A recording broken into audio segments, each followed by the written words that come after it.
સૌપ્રથમ play સ્ટોરમાંથી Ayushman app download કરો।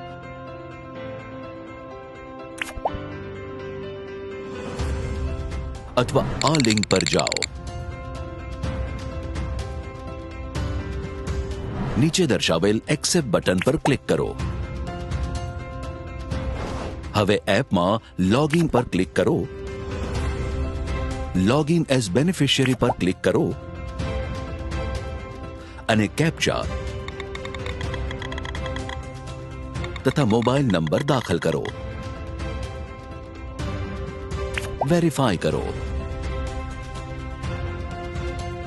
Registered mobile number પર પ્રાપ્ત થયેલ ઓટીપી તથા બીજી વખત દર્શાવવામાં આવેલ કેપ્ચા દાખલ કરો। હવે લોગિન પર ક્લિક કરો। લોગિન થયા બાદ નવું પેજ ખુલશે જેમાં નીચે આપવામાં આવેલ ક્લિક હિયર ફોર એનરોલમેન્ટના ઓપ્શન પર ક્લિક કરો। ત્યારબાદ લાભાર્થીનો આધાર નંબર અને કેપ્ચા દાખલ કરો।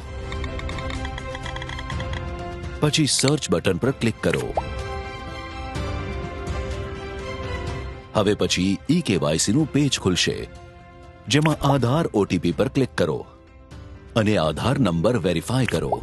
ત્યાર પછી કોન્સેન્ટનું પોપઅપ આવશે જેમાં યસ આઈ એક્સેપ્ટ પર ક્લિક કરી અલાઉ બટન પર ક્લિક કરો। ત્યારબાદ તમને આધાર ઓટીપી પ્રાપ્ત થશે તે દાખલ કરો।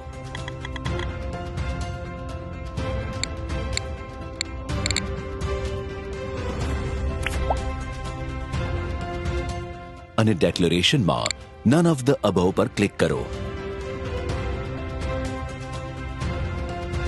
હવે પછીના પેજમાં કેપ્ચર ફોટો પર ક્લિક કરીને લાભાર્થીનો ફોટો અપલોડ કરો। હવે તમારું ઈ-કેવાયસી થઈ ચૂક્યું છે। બેનિફિશિયરીનો મોબાઈલ નંબર નાખી વેરીફાઈ કરો। ત્યારબાદ કેટેગરી, પિનકોડ, ડિસ્ટ્રિક્ટ, રૂરલ અથવા અર્બન, સબ ડિસ્ટ્રિક્ટ,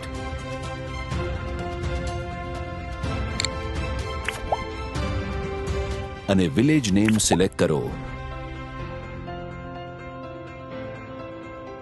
બધી વિગત ભર્યા પછી સબમિટ કરો। હવે થોડા સમય બાદ આ એપ પર આયુષ્માન વય વંદના કાર્ડ ડાઉનલોડ કરી શકાશે। આયુષ્માન વય વંદના કાર્ડ